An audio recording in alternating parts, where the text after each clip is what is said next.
So we're recording the meeting as usual, and yeah, these classes, for those who haven't been before, are ongoing, and we're using the wonderful anthology of the Buddha's teachings on social and communal harmony by the Venerable Bhikkhu Bodhi, compiled by him, but in the words of the Buddha. Like, he's basically taking excerpts out from the Pali Canon on various themes. And so, as I said, this particular theme is on dealing with anger, and we are sometimes only doing a small paragraph and then having a lot of discussion together around it and around how it relates to our life, how we can make use of these teachings to bring more peace and harmony and understanding to our lives and our actions.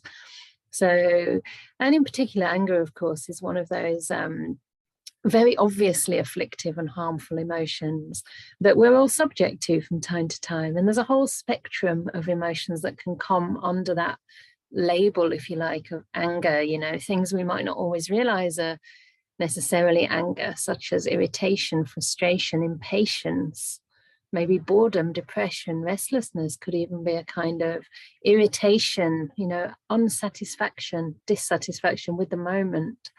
You know, there's something about the moment that's not good enough, and then we become averse to it. We sort of reject it, we push away. Hello, Ling, most welcome. Hi. Nice to have everyone here. So it's a really interesting afflictive emotion, let's say. I don't like the word defilement, but you know, Ajahn Brahmali, one of my teachers, reckons that it's one of the easiest to overcome because we can do a lot of reflection around it, and possibly also because it's so obviously unpleasant. Whereas greed, wanting, craving, it has a certain addictive quality. Anger too, but the greed, the wanting, is something we generally see as pleasant. And this is where, you know, the difficulty lies. Never being satisfied with where we are and always wanting something more. It's the root cause, one of the root causes of suffering, right? It's the direct cause, if you like. So, as I said, we've done a few chapters already, a few classes already on the anger theme, and today we're on page 54 if you have the book. Don't worry if you don't. Either you can get the book if you want to come back to these Sutta classes, or you can just listen because I'll be reading it out anyway. And what we'll do throughout the reading is have opportunity for some discussion, some questions, or some input from you around how it speaks or doesn't speak to you, how it applies, or maybe informs you or gives you ideas to work with in your life. So you can raise your virtual hand by finding the little icon at the bottom of the screen that says raise hand, and you will be unmuted. Is Rennie doing that today? Or yeah, so Rennie will call your name out to let you know that you now can speak, and I'll pause every so often, but if anything comes up in the meantime, please raise your hand and we'll come to you when it's convenient. Okay, so shall we begin? And often I'm changing the language slightly because it's usually addressed to the monks. So sometimes I say monastics, sometimes I say community, but really it includes all of us because the Buddha's teachings are universal.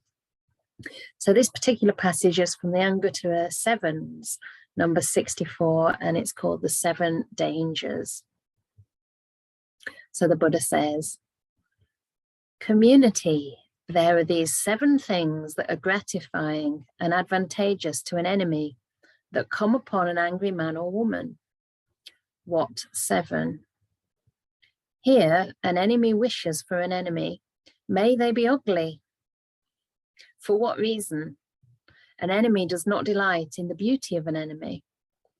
When an angry person is overcome and oppressed by anger, though they may be well bathed, well anointed, with trimmed hair and beard, or maybe hair and no beard, dressed in white clothes, they are still ugly. This is the first thing gratifying and advantageous to an enemy that comes upon an angry man or woman. So somebody who we don't like, we see them looking ugly, and we feel quite happy about that, right? So in other words, we want those who we feel averse towards to suffer, not to have any advantages, not to be liked by others. And if they are beautiful, we don't like that very much. So there's this stinginess that to me sort of speaks of a certain stinginess and a sort of small-mindedness, not wishing well for another. It's really the opposite of metta and loving kindness, isn't it? You know, may all beings be happy and well. May they not suffer. May they be pleasing. But here we want them to actually suffer. We don't want them to enjoy life very much. So I'll keep reading, giving other examples. Again, an enemy wishes for an enemy. May they sleep badly. For what reason? An enemy does not delight when an enemy sleeps well. When an angry person is overcome and oppressed by anger, though they may sleep on a couch spread with rugs, blankets, and covers, with an excellent covering of antelope hide, with a canopy and red bolsters at both ends, still one sleeps badly. This is the second thing gratifying and advantageous to an enemy that comes upon an angry man or woman.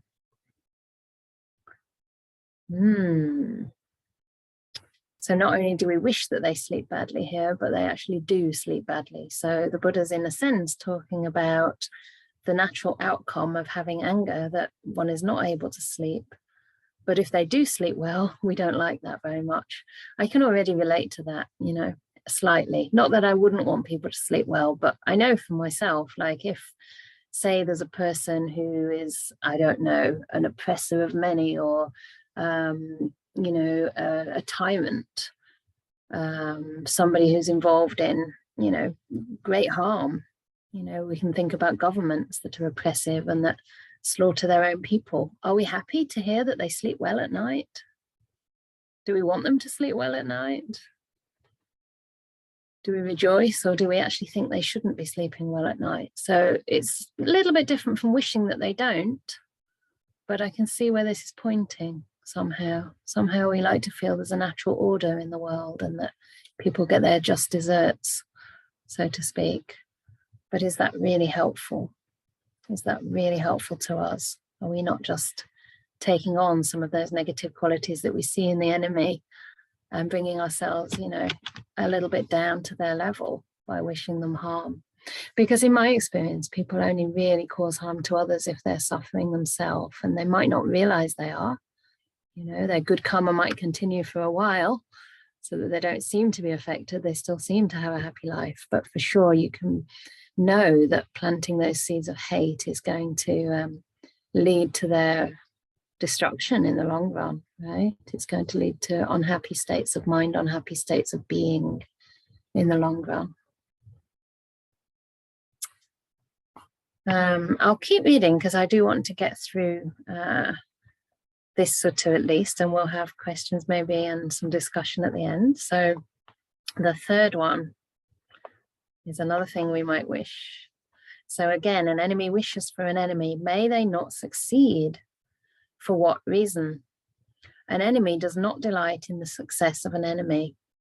When an angry person is overcome and oppressed by anger, if they get what is harmful, they think, I've gotten what is beneficial.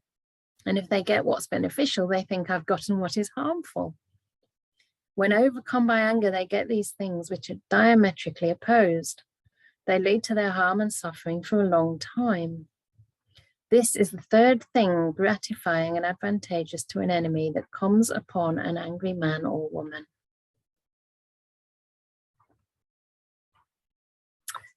And again, an enemy wishes for an enemy. May he not be wealthy, or may she not be wealthy, or may they not be wealthy. For what reason? An enemy does not delight in the wealth of an enemy. When an angry person is overcome and oppressed by anger, kings appropriate for the royal treasury any wealth that they have acquired by energetic striving, amassed by the strength of his arms or her arms, earned by the sweat of their brow, righteous wealth righteously gained. This is the fourth thing gratifying and advantageous to an enemy that comes upon an angry man or woman. Again, an enemy wishes for an enemy. May they not be famous. For what reason? An enemy does not delight in the fame of an enemy. When an angry person is overcome and oppressed by anger, they lose whatever fame they have acquired through heedfulness. This is the fifth thing gratifying and advantageous to an enemy that comes upon an angry man or woman. Again, an enemy wishes for an enemy. May they have no friends. For what reason? An enemy does not delight in an enemy having friends. When an angry person is overcome and oppressed by anger, their friends and companions, relatives and family members avoid them from afar.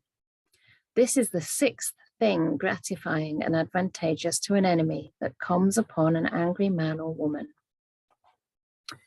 So we like it when they don't have friends, or at least we don't delight in them having friends. And the last one, and again, an enemy wishes for an enemy. With the breakup of the body after death, may they be reborn in the plane of misery, in a bad destination, in the lower world, in hell. For what reason? An enemy does not delight in an enemy's going to a good destination. When an angry person is overcome and oppressed by anger, they engage in misconduct by body, speech, and mind. As a consequence, still overcome by anger, with the breakup of the body after death, they are reborn in the plane of misery, in a bad destination, in the lower world, in hell. This is the seventh thing gratifying and advantageous to an enemy that comes upon an angry man or woman. These are the seven things gratifying and advantageous to an enemy that come upon an angry man or woman.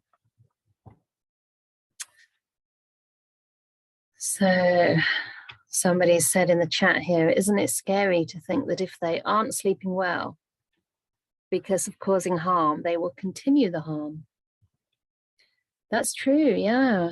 Yeah, because by making themselves more, like the effects of this anger has more detrimental effects on the person. It makes it even harder for that person to be in a good state of mind. And certainly I know for myself, if I don't sleep so well, I'm much more likely to be irritable with others and, to be in a bad mood, not to maybe rejoice in my life and the blessings of my life, not to be able to spread quite so much loving kindness, simply because the energy is not there, right? So sure, that anger is a cause for not sleeping well, and then it's like a vicious circle. It's interesting that most of these effects of anger are the precise opposite of loving kindness, right? So one of the qualities of loving kindness is that you do sleep well. So in a sense, you can check yourself. If you're not sleeping well, is that because there's anger? Maybe there's not any obvious anger that's going through your mind in terms of a storyline or any, overt kind of hate, or maybe you haven't had an argument, but perhaps there's an absence of metta, perhaps there's a lack of loving kindness, of that softness of the heart that gives you the sense of well-being and ease, that helps you sleep. Yeah. So Rennie's kindly put in the Sutta reference there. So I'm sure if you read it, there'll be a backstory as well to this. So are there any questions, comments, reflections on this that anyone would like to share? Because I find it quite an interesting sutta, in the sense that it's quite natural for us not to wish that this person doesn't have these advantages. And at the same time, they tend not to. And we're somehow happy and gratified by that. Is that a good thing? Is that because it's the law of karma and somehow things do work out the way they should? Or is that actually not such a great thing? Because we're causing ourselves more suffering by having those thoughts, those negative thoughts. Perhaps karma will come around anyway without us harming our own mind in the meantime. So any thoughts or comments? I can see there's some comments in the box. So Ellen's saying, what is meant by enemy? We don't use that expression so much in our everyday life. Yeah, that's true. That's true. And it's probably a good thing that you don't, because perhaps you don't actually have anyone in your life that you consider an enemy. I tend to think of it like, I would like to know the Pali, actually. I'm not sure what the Pali is in this particular sutta. But I tend to think of it as falling in the category of the difficult person. So it might not necessarily be an enemy, like somebody you hate or somebody who's necessarily out to harm you, but it could be somebody who you dislike, somebody who, when you think of them, you can feel your sort of heart start to race, or you can feel like you're getting quite agitated. I mean, it happens all the time when watching television, for example, right? And you see what's happening in the world, or you see some politician talking about, I don't know what. Something popped into my mind, but I won't repeat. And we can kind of feel a sense of irritation and frustration with these people. So at that moment, the person could be an enemy. And I think these categories are not fixed. You know, it's just pointing out that in life, there are people that we do find pleasant and appealing, that we approve of, and there are people who we don't. There are people who, in a sense, you know, the definition is within the sutta. There are people who we don't rejoice in their happiness. We don't rejoice in their beauty and their success. We don't rejoice in them succeeding, being wealthy, being famous, having friends. So I think it's those kind of people, however you would define that for yourself. There may be people that you don't particularly want to be living a happy life or having friends, having lots of success, right? If you think about, say, I mean, for myself, what's coming to mind a lot is the situation in Myanmar with the military regime torturing its own people. Do I want those people to have good friends and sleep well and be successful? I'm not sure. It's not that I wouldn't wish those things, but I doubt that I would delight in them. And that's what this sutta seems to be pointing to, that we do not delight in enemies having friends. We do not delight in enemies going to a good destination. Right? Would you delight if the result of that kind of oppression would lead to the heaven realm for those people? So I'm sure it's subtler than that, but I think it might be pointing to a kind of law of nature, in a sense, that it's quite natural not to delight in those things, but perhaps it's also a call for us to question whether there could be a more appropriate and beneficial response toward an enemy, perhaps something to do with compassion, something to do with equanimity, you know, understanding that they suffer for their own actions, and it doesn't necessarily help if we start to get emotionally involved. I can see that Mariana's has his hand up. Can we come to you? Hi, Mariana. I will ask you to unmute. Okay, can you hear me? Hi, perfectly. Very good. Yeah, something that occurred to me is there is a special category as well of enemies, in quotes, and it is where they are in my way. Yeah, they seem to be thwarting whatever effort, you know, I'm putting into something or whatever. And that is a very helpful kind of enemy. Because they are pointing out where my problem is. Yeah. That's very true. That's very true. Yeah. Because sometimes these enemies might not be necessarily terrible people. So why are we making them wrong? Why are we making them bad? Why are we unable to relate to them with loving kindness? It could be something in us that's being triggered that we haven't yet really embraced and understood. I don't know about you, Mariana, but sometimes I notice that the things I can't accept in myself are the things I can't accept in others, right? So if I'm reacting to a particular quality of another person, sometimes it's that I'm projecting that onto them. You know, it's something I can't own in myself, therefore I make it the other person's problem.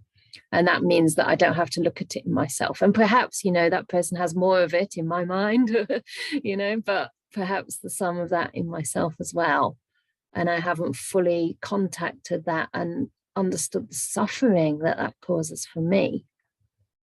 Because I think when we understand that, you know, it causes us suffering to be, say, stingy or to be I don't know, impatient, then when we see another person who's stingy and impatient, rather than becoming angry and sort of saying this is an awful person, we might actually feel, oh, I know that, I know how that feels, I know where they're coming from, you know, and the compassion has a chance to arise instead. Yeah, because the whole of the Buddha's path is to look at oneself. I think it's Ajahn Chah who said, you know, at the most, look at others 5% of the time, look at yourself the rest of the time. And that was at the most. So it doesn't have to be 5% of the time, right? And this is for people in monasteries, because in monasteries, you know, a lot of projection and rubbing up friction can arise. Yeah, because your world is quite small, so you can be very much affected by those around you and sort of feel it's all in them. So, and our challenge is to kind of sit down with that and look at how we're creating suffering for ourselves by the way we kind of chew on the things that have happened. I'm just going back to the chat to make sure. Yeah, somebody's saying my anger is a mask hiding my hurt feelings. Yeah, absolutely. Isn't it just? Yeah, it's amazing to have that awareness. You know, I think this is where the healing can start. It takes a certain amount of courage and honesty and humility to notice that. And sometimes, you know, I know in the past I've sort of felt that it's much better if people can just feel their hurt, express their hurt, you know, anything but be angry. But later on, after having some contact with someone who was very angry and did wear a mask, I realized that mask was necessary for a time, because it was just too much for her to like actually start to unpack it. And if it comes out too soon, you know, it can be quite dangerous for themselves. It can be overwhelming, and also for others, especially if there's some trauma involved. So sometimes, you know, that mask needs to be there, but I guess it's how ready you are to look inside and to look inside in a way that's compassionate and gentle, not to sort of rip that mask off and go straight into where it hurts, but to go in gently and to go in with a lot of compassion and patience for oneself, and to do so when you're feeling safe, you know. Yeah. And of course, anger's always very dangerous when we express it by body and speech. So that's where the restraint comes in. But yeah, a lot of that anger is just a sort of a fear, also a fear of being vulnerable, a fear of feeling the pain. And that's, I think, where metta can really help as well. Practice of loving kindness can really, really help. And it can be loving kindness towards your own feelings, loving kindness towards yourself, right? But even towards your own anger. Not loving kindness that's like, may I not be angry, but loving kindness that's like, may I open my heart to this pain? May I actually welcome it? May I learn to embrace it and understand it? And someone's saying that they treat themselves more as an enemy than anyone else. Yeah. How many people relate to that?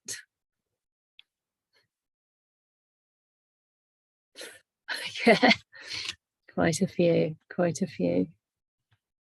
That's really true, isn't it? Because, you know, we live with ourselves 24 hours a day. We live with others some of the time, perhaps, but we're always with ourselves. And so if we do have anger inside, or, you know, dissatisfaction with our lives, we tend to, you know, blame ourselves for that, beat ourselves up for that. And it's natural to sometimes feel, you know, unsatisfied in life, to feel that things are going wrong, to feel that maybe we've failed in some way. But it's so strange, because we do take things very personally. Whereas if we're talking to a friend who says, oh, this happened today and I felt terrible about it, I've done the wrong thing, we'd probably say it wasn't you, it wasn't your fault, it was the conditions, you know, you just didn't have enough support, or, you know, the situation was very difficult, anybody would have behaved that way in that situation, you know, you're doing actually really well, look at your good qualities, you know. As a friend, we say that to another person, right? But how often do we actually say that to ourselves? With ourselves, it's like, come on, you should have known better, you know, you can do better than that. Oh, you're a failure just because you had to cancel one retreat. It's like, never mind all the hundreds and hundreds and hundreds of other talks that you've given. It's like, no, you couldn't do this. It's all going wrong, you know. And yeah, we do. We have extremely high expectations and standards for ourselves. But again, it's seeing that, isn't it? Not believing in it, seeing it and recognizing that something's out of whack. And from there, we can perhaps start to soften our judgment of ourselves. Yeah, the anger that is described here is related to people. Do I understand correctly that others are always a source of anger? I think this sutta is speaking more about our relationship to other people. And I'm sure that if we are still, you know, worldlings who haven't overcome anger and taken it out by the root, then we are going to project that onto others. Definitely, we are going to project that into the world because we haven't yet learned to handle it and understand it within ourselves.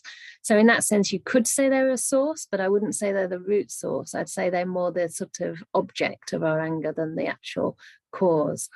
Otherwise, it wouldn't be possible to be liberated. It wouldn't be possible to be enlightened because people are always going to behave in ways that are disagreeable and even harmful. But there are people in this world that, you know, are free from anger, that are actually fully free from anger. And it may be quite hard to meet such people, but they do exist. I mean, I've definitely been around people that I have never seen a trace of anger in.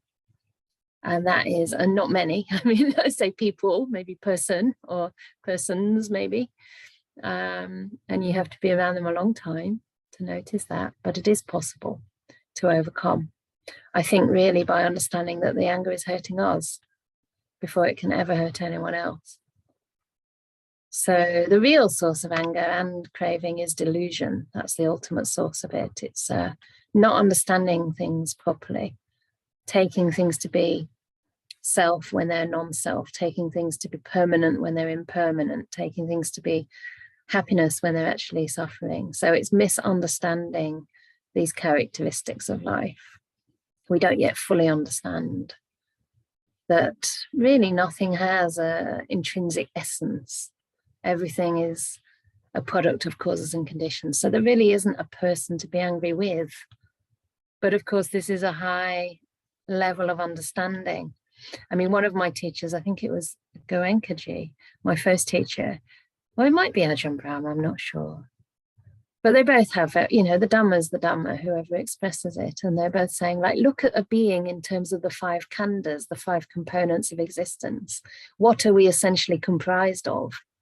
You know, there's the body, material form, there's feeling, yeah, sensation, if you like, or experience is Ajahn Brahm's translation nowadays. There's perception, there's volitional action or will, you could call it sankhara, and there's consciousness.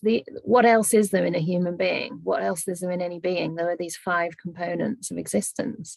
And if we understand that they're all arising and passing, and we actually start to see how feeling comes, feeling goes, you know, perceptions come, perceptions go, they're changing all the time, then how can we really be angry with another person? It's like, which part of that person are you angry with? Are you angry with their Vedana, with their feeling? Are you angry with their perception? Are you angry with their body? Because that part that you're angry with has actually already disappeared, right? So if we break things down in this way, and this is really the practice of Vipassana, then we can see that what we're actually angry with doesn't really exist. It's more like a memory of that person, or a memory of the way that person manifested at that particular moment, the things they said at that moment, the way we think they were perceiving us at that moment. You know, often I find that anger is when we think people are perceiving us a certain way or perceiving life a certain way. But perception, I mean, I don't know about you, but I can have so many different perceptions of a situation just in a few moments, never mind in a day. You know, 1 minute a retreat getting cancelled is the end of the world, and the next moment it could be like an opportunity to see how things go, you know, to travel and to go with the flow. We can have such a different perception on life and on other people, depending on our state of mind. So okay, so Rennie suggested that Sapato might be enemy in Pali. I'm not sure. You have a question mark there, so I don't know if you've looked it up or if you're not sure, but thank you for offering that. It could well be one of the words. Is it possible to wish very angrily to someone that he or her might please finally come to the insight that they're wrong? Then the anger is a result of wrong expectations, of projections and arrogance. Is it possible to wish very angrily to someone that they might please come to the insight that they're wrong? I wonder if you'd like to speak or ask that question, because it's quite interesting. I mean, sometimes maybe we're sure that they're wrong. I'm not sure they always are, or whether we just think they are. So, well, it's what I ask myself very often when I see that people, please, please, please have more metta. Please, please, please don't be so blind. And I'm getting angry about that. right. So, what is the reason for that? It's my projection, it's my wrong expectations, it's my arrogance. Is it possible to be angry about a lack of matter from the others and from myself? Okay. It's Yeah. a little bit disturbed in the feeling. So feeling lots of matter by feel more love. It can be possible. Yeah. So I'm laughing about it, but sometimes I'm really very angry. Yeah. That's really interesting. I just muted you because there's quite a lot of background noise, but please unmute if you want to say more. Yeah, it's really interesting because what starts off, I think, in this case as a positive wish, a wholesome wish, like please have more metta, I wish you could come out of your suffering, starts to be more about you because you want them to have more metta and whatever for your sake also, right? So and then the irritation comes in because they're not the way we want them to be, and yeah, they're falling short of our expectations. It's funny, isn't it, how we have these expectations? I'm not sure why we do. I guess it's more the case also, say, if you've married a person or if, and then they change. You know, the expectation you once had is like no more. And then we don't give people that space to just be the way they are. Yeah, it's an interesting one, but it's good that you can see where it sort of slips from, you know, a positive wish that might be very genuine into something that's harming you and that is no longer very helpful. And of course, it's not going to get a good response from the other. I don't know. Is there anything else to say on that one? No. Yeah. Righteous indignation, huh? That's part of it. A sense of righteous indignation. Oh, that's nice. Janek is offered. Anger is a punishment one gives to oneself for another person's mistake. And Sybil says it's really helpful to be kind to the anger. And Pat's saying that sometimes it seems that being friendly and peaceful agitates other people. Yeah, I've noticed that as well. That sometimes if I turn up in a good mood and I'm peaceful and chilled out, and I'm around people that are sort of agitated and stressed, it's almost as though my own chilled outness highlights to them their stress, and they actually prefer to have someone on the same sort of energy level of stress than someone peaceful around because of that. You know, it sort of highlights just how much stress they're carrying. Yeah.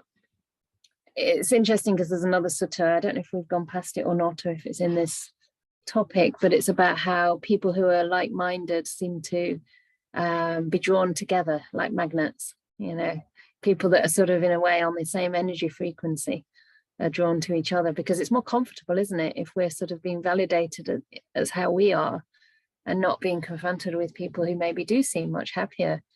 Because I guess everybody's struggling to be happy, and if you're very peaceful, it might highlight to them that there is something in their life they're not so happy about, and not everybody's ready to face that, you know. So I think it's important not to sort of say, why are you not peaceful?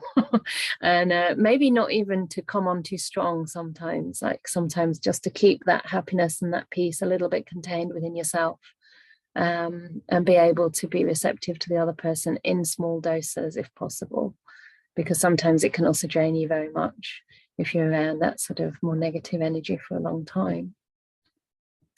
Misery loves company. Yeah, and we need it, you know. It's not that it's evil or something to be upset and to wish that another person could be there to soothe you or comfort you. It's sometimes we need to say how we feel in a safe space with someone who cares, and it's difficult because I know for myself, sometimes I need to express things and I don't want to offload onto somebody. But at the same time, if someone's really a good friend, they are genuinely caring about how you feel and they want to help. And it can help to a point. But again, you know, we have to practice self-care if we are, you know, being with a friend who's going through a struggle. It's important to tell them that you're there for them, but also express that perhaps you need a little break and some time to yourself as well. Yeah. Is it the right attitude to wish the snake well, but not to like them? Yeah, Ajahn Brahm has a phrase, love the tiger from a distance. It's similar. Certainly if you're going to get bitten, it's good to keep a distance.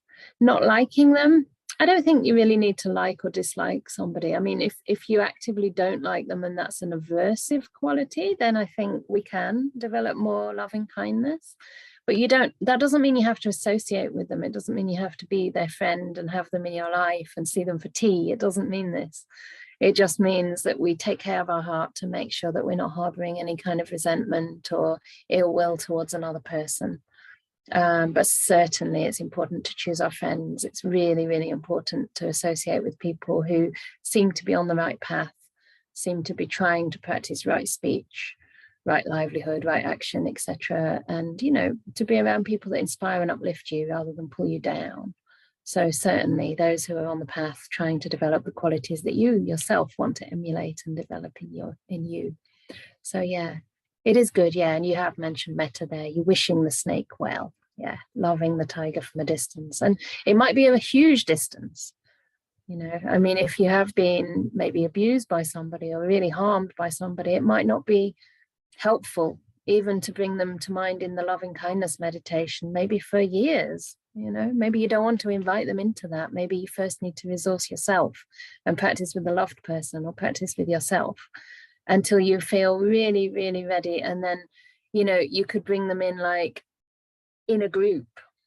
So it's still at a distance. It's not like you with that person. It could be that you're surrounded by all your friends and they're just there on the periphery and they just come for a minute and then they leave again, you know, and you have the control over that.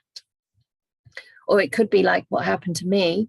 My friend kind of attacked me physically a long time ago, about 11 years ago now. And she said, oh, we should just practice metta. We should just practice metta. But for me, that was way too triggering. So I didn't. I just looked after myself. And then one time when I was practicing a lot of metta, using my best friend actually as my loved person for about 10 days, at some point this other person came to mind, and it was almost like she just hopped into the flow of metta, and there was no impact in my mind. It was just, I felt so safe, so resourced that this person just came in at the right time. It didn't have a traumatic impact, and from then on I could think about her without any re-arising or triggering of that trauma. So I think that was a really powerful experience for me to see that sometimes we don't need to do the healing. It just happens in its own time. so long as we trust the practice, you know, we just trust our own intentions to heal, to develop loving kindness, and the results come in their own time. The healing happens in its own time. So there's a lot of questions coming in. Are people happy for me to go through these now? Yeah. And then we'll get back onto the sutta. So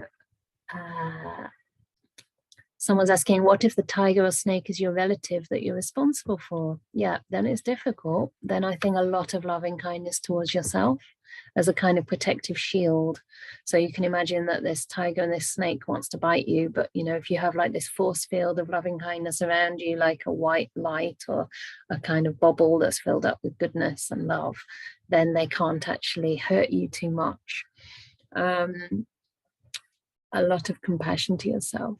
I think that's the only thing I can really suggest if you really cannot have time away from them. If you can share that responsibility, that's better, because then you have time to process things. If you're always around them, if they're, you know, say in care, then I would say try to get some support. But just keep taking time for yourself to breathe and to check in with yourself, to ask yourself how you are, and to give yourself some loving kindness, definitely. Anger beyond a momentary instinctual reaction seems to be associated with a tendency to find fault. Definitely, it's that fault-finding mind. Yeah, absolutely. It's the perception that sort of has this negative bias.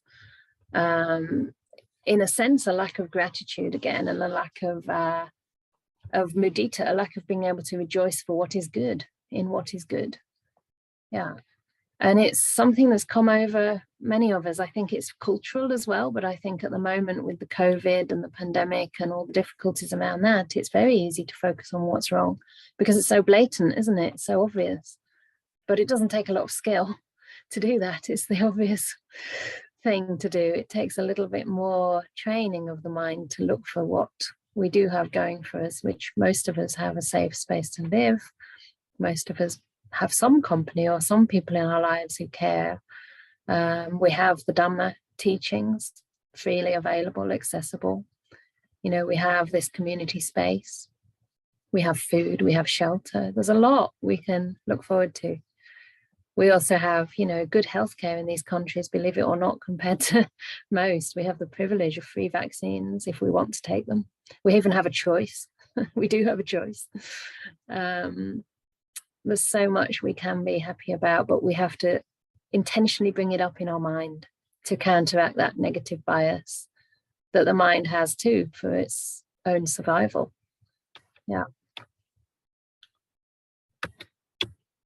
Wouldn't it be more helpful to wish our enemies good sleep, happiness, good friends, and so on? They can only change through good influence. Yes, exactly. And I think that's really what this sutta is pointing to. You know, it's pointing to the fact that anyway, they are having bad sleep naturally because anger leads to that. We don't have to wish that on them. You know, that's the result of their actions. That's the result of their anger. And so if we can wish them those other things, then they're less likely to be angry, but also those other things will be a consequence of that anger diminishing.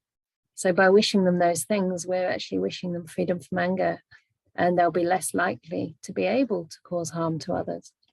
So absolutely, this is, I think, the whole point of the sutta in a way, or one could read it that way. It's pointing towards our tendencies, but our tendencies that are perhaps not so skillful and not very beneficial to us. And we don't need to wish those things. We don't need to wish that a person have no friends. You know, it's not going to change things. It's just going to make our own minds bitter. So certainly it's a practice. And tomorrow, actually, we're having a metta meditation specifically for the difficult person. So every Saturday, not every Saturday, but second Saturdays, I think we have a metta meditation for an hour on Saturday morning, 9 till 10.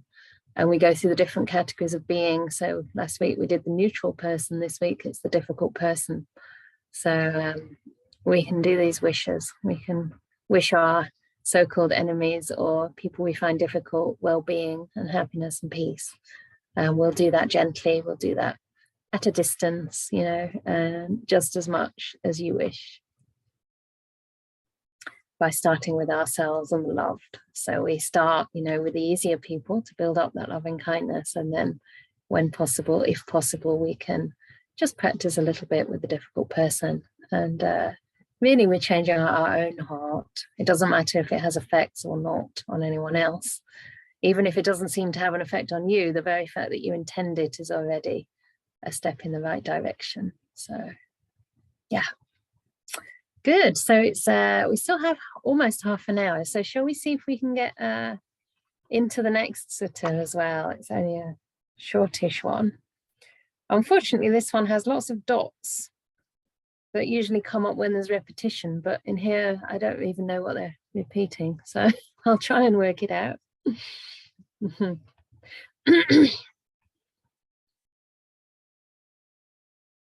Yeah. Okay, so this one's called Being Spurned by Others. And this is from Anguttara Nikaya 3:27. So, what kind of person is to be looked upon with equanimity, not to be followed and served? Here, some person is prone to anger and easily exasperated. Even if they are criticized slightly, they lose their temper and become irritated, hostile, and stubborn. They display irritation, hatred, and bitterness. Just as a festering sore, if struck by a stick or a shard, will just discharge even more matter, so too, even if they are slightly criticized, they lose their temper and become irritated, hostile, and stubborn, and display irritation, hatred, and bitterness. And then a couple more similes. Just as a firebrand of the Tinduka tree, if struck by a stick or shard, will sizzle and crack even more, so too, this person who, even if they are slightly criticized, loses their temper and becomes irritated, hostile, and stubborn, etc. Just as a pit of feces, if struck by a stick or a shard, becomes even more foul-smelling, so too, some person here is prone to anger and displays irritation, hatred, and bitterness, etc. So that's quite graphic. Such a person is to be looked upon with equanimity, not to be associated with, followed, and served. For what reason? With the thought that they might insult me, revile me, and do me harm. Therefore, such a person is to be looked upon with equanimity, not to be associated with, followed, and served. So that's quite interesting, isn't it? That the advice here seems to be that we protect ourselves from this person. Mm-hmm. Because we don't want to be insulted, reviled, and harmed. So where the Buddha's using equanimity in this sense as almost like not just tolerating that person, but almost ignoring that person, leaving them alone. And I think this relates a little bit to another sutta where the Buddha talks about 5 ways of overcoming anger.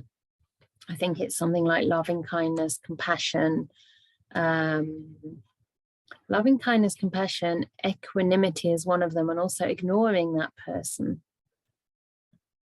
I forget the other one actually, but there were 5. We'll probably come to it at some point. But, you know, people are like, oh, should we really ignore somebody?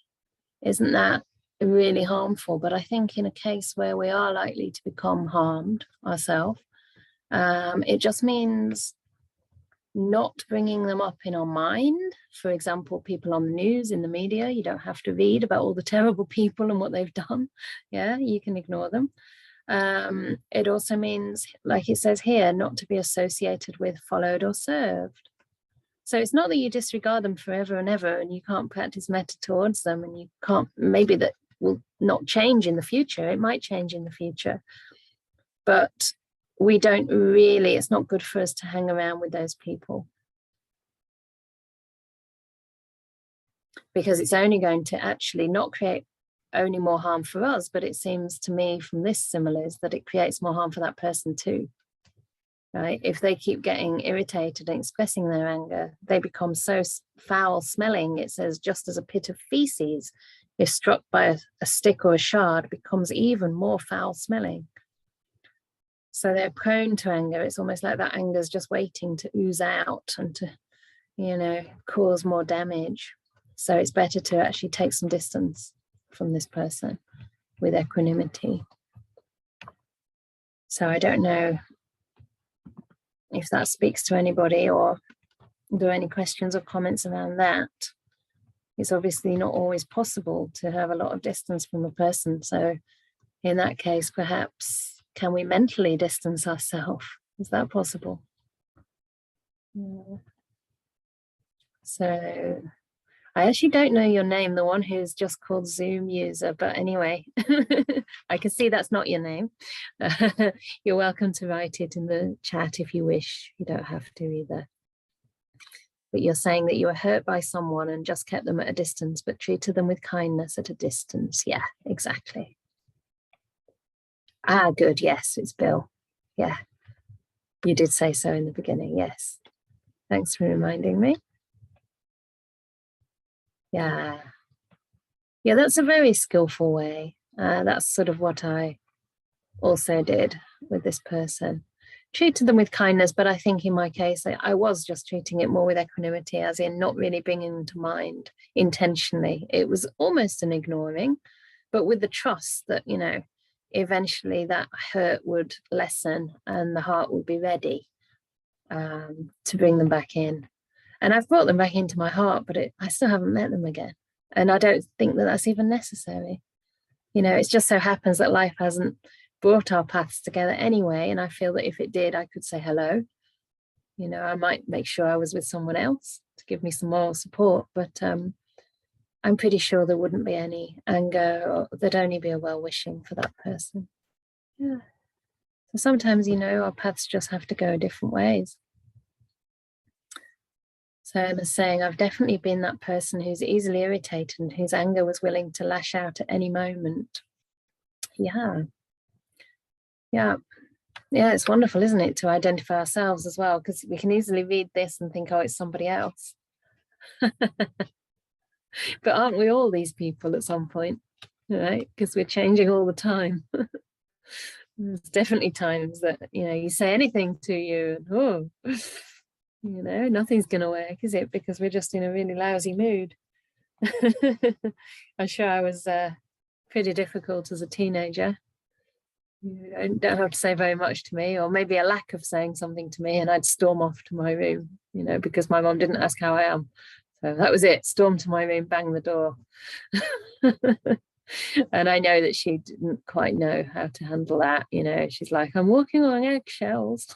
Have you ever had that, walking on eggshells around somebody? Or noticing how someone's walking on eggshells around you? Yeah. Yeah. So we have to be really careful when we criticize others. Some people just can't take it at that moment anyway. And that's, you know, the Buddha's compassionate about that. He doesn't say we should criticize people and that people should take the criticism. He actually gives a very clear indication of when it's appropriate to offer feedback. And the first criteria is actually to make sure it's a good time for the other person. So that person isn't irritated or overwhelmed or suffering with grief or extremely tired. So we don't just offer feedback, because that could be really triggering, and that could be just like the last straw for somebody. You never know.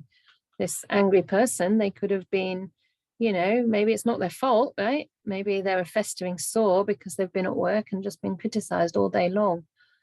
And then if you come in contact with them after that and say something else, like, why haven't you washed the dishes, or I don't know, made dinner, then it could be the last straw. So, you know, this equanimity, this kind of giving them some distance, is not necessarily an aversive thing to do. It could be a very compassionate thing to do, right? I mean, if you're in a bad mood, sometimes you might wish that people would give you some space, isn't it? Because you don't want to lash out. You don't want to, you know, become even more angry, but you know that you're not in the right state of mind to meet people at that moment.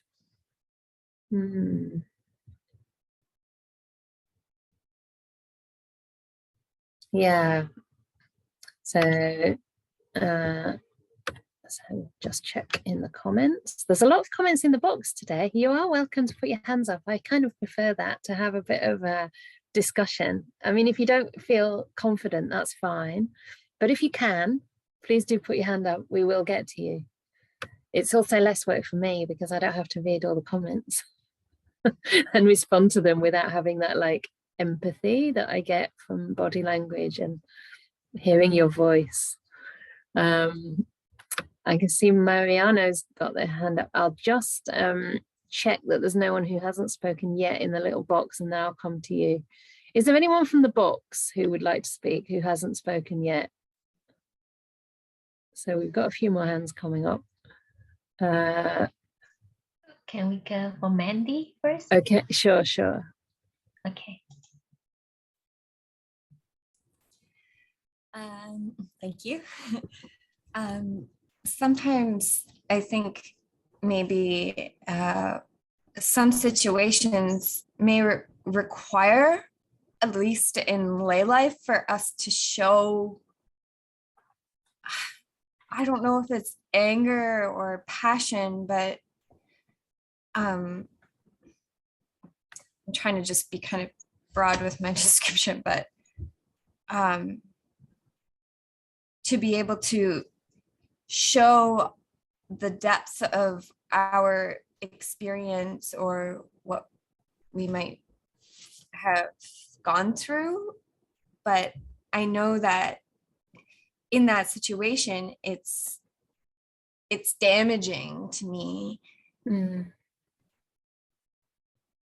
I guess I don't really have a question. I don't know. Sorry. No. Please take your time to express what you. It's fine. You can work it out as you speak. It's fine. Yeah. Do you want to continue? You're very welcome. Please don't feel shy. I'll give you the chance. Is there a time when you should use anger to express what your experience? Yeah.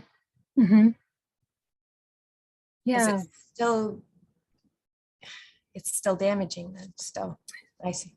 Yeah, I think I get where you're coming from. Yeah. It sounds to me that there's in that question, you might have a certain situation in mind, but I think it's a situation a lot of us can probably relate to, where there's that conflict between, you know, wanting to be true in a sense to the way you feel, and yet being concerned that you might cause harm to somebody else by expressing that. And, you know, there's part of it that's wholesome, and there's part of it that, you know, is maybe not that skillful. And I think it might be just a matter of timing. You know, like as the Buddha was saying, that there's a skillful time to give feedback. There might also, that could include a skillful time to express how you really feel to somebody, so that, you know, there's a time that you don't have to actually kind of edit or you know, change what you feel. You can express it clearly, but at a time when it's less, when the emotion is not at its peak, you know, when there's not an escalation, when it's not likely to escalate, like you've already perhaps processed some of your feelings around it privately on your own, and you've come to a place where, yes, you still feel those things, but at that moment you have loving kindness in your heart. You have a sense of compassion, a sense of a good measure on the situation, what would be appropriate, what would be too much. And you check with that person, is this a good time to talk? I have something to talk about that might be difficult for you. Are you in the right state of mind? You know, I want to try my best to be gentle and kind. You can actually say that. And I'm worried that, you know, it might come across as angry because I do feel quite strongly about this, but you know, I'm trying to be constructive. So you can actually try to address it that way. Go in there with a lot of self-compassion, maybe take a pause every now and then, because a part of expressing yourself with kindness is also to do it gently. Gentleness is another aspect. So to monitor, for example, the tone of your voice. If you feel your emotions are rising and it's leading into anger and it's not landing very well, just take a pause, take a step back. So it's subtle and it's difficult. And I really think it's about the timing more than anything else. And going in with, you know, you can't go in without any anger and irritation around something that's emotive, but you can try to make sure that the intention is mostly one of compassion, in balance, you know. And that compassion is not only to the other, it's towards your own emotions. I hope that makes sense. It's not easy, and it's something I think we all kind of, you know, struggle with and have to practice to get right, and we'll probably make many, many mistakes. You know, this is how relationships, this is why they're so difficult, isn't it? So go in with the right intentions and the right motivation, but perhaps accept that you might make mistakes. It might not land the way you wished it to, but you can always go back and ask forgiveness. Yeah. Okay, let's go on, Rennie, you decide. Let's unmute Mariano. Hi, you can hear me, yeah? Yes. Yeah, interesting. One thing that comes up often in connection with mindfulness, yeah, I heard it from a Christian minister who was teaching mindfulness, and she was almost upset with me saying, but when there is anger, mindfulness is no use whatsoever. And I hear it with school children and their teachers as well. And obviously it is a type of mindfulness where I am already identified. Yeah, it is me-based. Yeah. And what I do find useful is embodied awareness, the environment, quality of light, smells in the room, come back to the body. Breathe deeply, relax, let go of the thoughts. Don't believe your thoughts. You know, wait a day or two and then revisit it. Write that email, but don't send it. Wait for the weekend. Yeah. Super. Yeah, I have a lot of draft emails in my drafts. Same here. Yeah. No, very good points and a lot of wisdom there. I would agree, actually, Mariano, that you can't really be mindful of anger, because by the time it has arisen, as you say, you're already, the reason it's arisen is because of a lapse of mindfulness and an over-identification, you know, with that emotion. But we can, it's a different kind of mindfulness that's then aware that anger's arising, and it can put the brakes on. I mean, it's kind of hard to stop at that time, but it can put the brakes on. And yeah, especially by connecting to it in our bodies. For me, that's the most helpful way to directly take responsibility in a way and experience the anger rather than let it ooze out. It's by, you know, catching those sensations associated with the anger, those impulses in the body, and feeling them, you know, feeling the sort of heat or the pulsation or the anxiety sometimes, yeah, or like a feeling of, like, for me, I don't really get like anger, like full on anger. It's more like a darkness sort of descends, you know, it's like a negative kind of ooh, and just getting embodied in that, feeling that in the body, and allowing that impulse to dissipate a little bit before, you know, allowing it to come out through body as speech is really, really helpful. Yeah, interesting also that you mentioned the other sense doors. I think space outside, get into nature, get a perspective, go to the top of a hill, you know, feel the wind on your face, just be in nature. That can also help it feel as though it's, yeah, your sense of self is less contracted. Yeah, it has more space. Yeah. I will ask Pat to unmute herself. Okay, and then I'll go to the box. Thank you. Hi. Hi, Pat. Hi. Well, based on my experience, like I was pretty much a difficult character most of my life, and most of the people I met were difficult. So I've concluded it's best to like seclude myself from everybody, become a bit of a hermit, and and I feel like my behavior has changed for better. I like myself better, but now I love my own company the most. Oh, So it's kind of weird because now it becomes socially awkward. Now that I'm most compatible to hang around with, I don't really want to hang around with anybody. So it's like, I mean, I love this sort of setting because I know it's peaceful and it's conducive to well-being, but generally society, it's a bit overwhelming and yeah. And being like alone or just having, just being in my own head a lot is pretty useful. I don't know, it's just a statement. Really. Yeah, it's fantastic. Oh, I like that. I relate to you. Yeah. Yeah. It's also, you know, it's interesting how you started off by saying you're a difficult person. I wonder who tells us these things, you know, I wonder who gives us those messages really. Why do we believe that? Because actually you could also see it that when you're with yourself, you find out actually you're not. Actually, you like yourself because you're away from those labels, isn't it? And you can actually relate to yourself with compassion and kindness. You maybe were never a difficult person, who knows? To who, when, at what point, you know.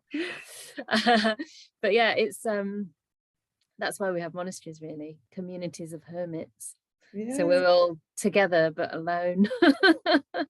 And we can always disappear to our kuti. That's the ideal monastery. Amazing. Which I have, you can disappear when you've had, you know, enough input, you've been triggered enough, or you've triggered others enough, then you go and have some time in your hut on your own. I just have one question that just appeared. Do you think it's like an introverted quality or? Yeah, could be. I mean, I think a lot of people are introverted. I don't know. Yeah, it could be. I mean, I would imagine that most people in monasteries are probably introverts. Except Ajahn Brahm. No, he's an introvert. Is he? Oh, yeah. I once told him he's an extrovert, but it's really not. And I didn't actually mean it in that way. I just meant more how he connects with people. Like he can connect with people, but that is not the same as being an extrovert. I mean, I thought an extrovert, but everyone tells me no, because I've only ever had a few close friends and I always prefer a lot of time alone. And it's completely out of my comfort zone to even be in the role I'm in completely. I get recharged through time alone, whereas extroverts tend to get recharged by time with others. I get drained by time with others. So that sort of suggests that, I'm more of an introvert. And Ajahn Brahm, he always used to spend loads of time alone as a young person, loads of time. Wow. He'd always go away wherever he could. And when you hang out with him, I mean, we get on nicely. So we do laugh and chat a lot, but a lot of the time he just wants to sit in the car quietly, you know, and it's like, it's just very lovely to be around. Amazing mix. Wow. Yeah, it's a great mix. It's the flexibility, I think, that comes with a high stage of spiritual development as well, that you can mold to the situation. But if he has a choice, he'll spend time alone. So, you know, he had his sabbatical in 2002, and most monastics, they want to go traveling. He just stayed in his cave, closed the doors, and didn't see a single person for 6 months. So that's his inclination. Yeah. The teaching is just through the power of the Brahma Viharas. You know, the only reason he teaches is not because he wants to teach, it's just there's nothing for him much left to do but teach. So it's just the Brahma Viharas, you know, it's just metta, karuna, mudita, and upekkha, but he does that by resourcing himself with a lot of silence every day. So he only meets the lay people once a day for like an hour a day, that's it. So good idea. It's nice, yeah.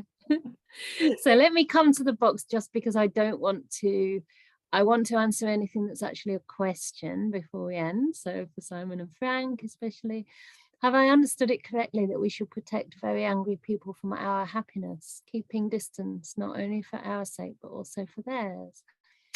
Oh, that's an interesting one. Oh, I wouldn't necessarily say so. I mean, I think a lot of the time happiness can have a good effect on people who are angry, especially if we're actually being kind to them and being kind of patient with them in the beginning. I've noticed when people are angry, for example, when I came here, where I'm currently living, we parked the car just up the road outside somebody's house, and the person came running up from the house, very angry. You can't park there, like really gesturing very loudly to go. And I decided to get out of the car and walk straight up to this person, because it was an old man and he looked very sort of vulnerable somehow. And I thought, he just doesn't understand, you know, that we're not meaning any harm. So I walked straight up to him and he carried on shouting. And I just said, oh, you know, it's okay. If you want, we'll go. It's not a problem. It's just, we're just parking here for an hour, only for an hour. How long? When are you going? Just an hour, if that's okay, you know. We're only here for a while. I'm going to, and I just explained exactly what I was doing. I'm going to the next house, and it's just that there's nowhere to park at the next house. Then he said, I can't hear you. And then I realized he was deaf. So I was like, I'm just going to the next house. And I'm like, can you hear me? And then he started to realize that actually we were really taking care of him. We were like taking his concerns seriously. We were trying to listen to what he was saying, trying to give it, and also trying to explain to put him at ease. And then he was like, okay. And then he sort of walked back in, and I had the feeling that he probably felt a little bit bad about that. And also I just realized how lonely he probably was and how much fear there is around at this time anyway, right, with the coronavirus and everything. So I felt that it really de-escalated very quickly once I actually like looked him in the eye, talked to him, tried to hear him and just connect. And I realized it might be the first time he's actually connected with somebody for a very long time. So I think sometimes, yeah, if you're just blatantly sort of throwing your happiness in somebody's face who's angry, then no, it's probably not a very good thing. There needs to be some sort of connection. But then bit by bit, if you can connect with them and you can resonate with their suffering, let them be how they are, you know, accept them for how they are, then bit by bit, you can rub off on them actually in a good way. But yeah, obviously, if you find that somebody just can't handle it and they're throwing their unhappiness on you, then it might be wise to take a step back, certainly. And I would say generally in life, like the people you want to surround yourself with are the people that are going to nourish you and that are going to help you increase the wholesome qualities, help you feel safe, help you feel that you can practice, you know, that you're not always on the edge around them. So I think in this way, you know, when you're choosing your friends, then yeah, it's good to try to choose people who are cultivating the wholesome. They're not perfect, and they're going to have sides of them that may be very irritating from time to time, you know, real obvious flaws. But on the whole, you see that they are well-intentioned people who are trying their best. Yeah. So I hope that makes some sense. And someone else is just flagging that their father is very easily angry because of her way she's now conditioned. So I'm not sure if that's because you're the way you are that he's angry, or whether you are angry because he's angry. It could be both. We're certainly conditioned by our upbringing very strongly. Yeah. So it is the end. There is one more question. I guess I can read it so as not to leave anyone out. I feel like anger is a short-lived emotion and less harmful than irritation that is lingering on all the time. E.g., I'm irritated with my neighbours that they make noise despite pleading with them to be more considerate. Yeah. Then it becomes more like yeah, you could call that irritation. You could also call that a sort of resentment, a sort of something that's not shifting. Yeah, that's just getting stuck. It's probably less strong, so I don't know if it's probably not as harmful to them, but it could be harmful to you if that's staying with you all the time. Certainly, it's really difficult. I mean, sometimes people just have to move house.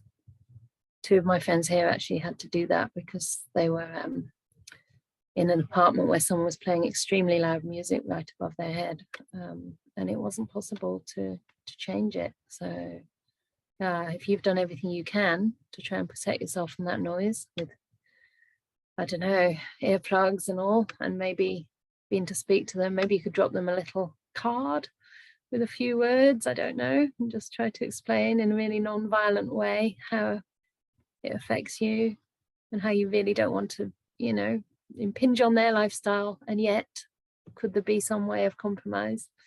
I don't know. It's hard, isn't it? It's really hard. Yeah. All the best with it. Just practice metta for yourself. Don't beat yourself up for being irritated. That's the most important. Don't be like, oh God, now I'm irritated, this is terrible. Just have some compassion for yourself, because that's really hard. Yeah, and very draining. You're not alone with that. Kedwin has the same issue. Okay, so we've reached our time, and I'm not sure who wants to say a few words to close. Hi, Kelly. Thank you very much, Venerable Canda. Yes, I would like to say a few words about dana. So as always, this evening's sutta discussion is offered on a donation basis. And if you would like to offer dana, your gift, whatever you are able to give, would be very much appreciated. It will continue to provide for Venerable Canda's material needs and help her continue to spread the Dhamma, set up the first Bhikkhuni monastery in the UK. I've put the link to the Anakampa website with more information about the project and how to donate in the chat box. I think it's disappeared a little bit, but I'll put it in again. Thank you very much. Thanks, Kelly. I just remembered actually that I wanted to offer the link to our new Tuesday group. I don't know if Matthias has it or could quickly find it. Since Ajahn Brahma's retreat, on which we had a silent meditation sitting every day, Matthias has very kindly offered to continue that as a donation. Here we go. So because I'm not writing a newsletter yet, the link is not in the public forum, so please don't share it anywhere, because these groups have to be secure. Like Zoom has these Zoom bombers that come in, and so we don't share these links, but it's just been put in the chat box. Basically what we do, could you put the time and the day? What we do is meet at 7, and the session starts at 7:15, and it's just a silent sitting. So it seems like, oh, that's a bit weird, get together on Zoom and just sit silently, don't even talk.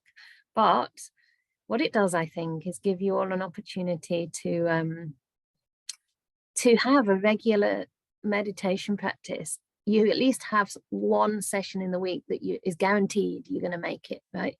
And you can sit with others at that time. So, and there's a certain energy to sitting in a group that you don't get when you're alone, because mostly people have their videos on, which is lovely. So you see everyone sitting quietly, and you know many of these faces. You've been on retreats and in sessions with them before. And it's quite touching how we all just come together for that time and just silently spend time sitting. So Matthias opens the room, as he says, at 7:15. And if you're late, then you won't get in, because he's meditating too. So that's why please come early. And at 8 o'clock, he rings a bell, and that's it. And there's no talking, no nothing. So you don't have to be ready to say anything clever or wise or let anyone know your name or anything. It's just like a space for you that's held by the group. So please come, because it's also very supportive for everyone else. And you might find it's quite supportive for your practice. So that's on a Tuesday. It's on a Tuesday. I wonder if we can have all the information in one place. Yeah, there we go. Tuesday sitting group, 7 to 8. Okay, so you could just copy paste the bit that Rennie's put in. And I don't think I can join this week because I've got another teaching session, but you can. So that's wonderful. And that'll be ongoing. From my side, we've got a metta meditation tomorrow for an hour, 9 till 10, and Sunday evening I think there's supposed to be a Dhamma talk, so I'll see if I'm up to that.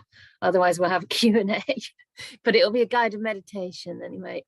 And then yeah, I'll probably give a little reflection, then guided meditation, and then some question time on Sunday evening. Okay, so goodbye to everyone. Let's unmute you all and we can wave goodbye. And thank you for those who came the first time.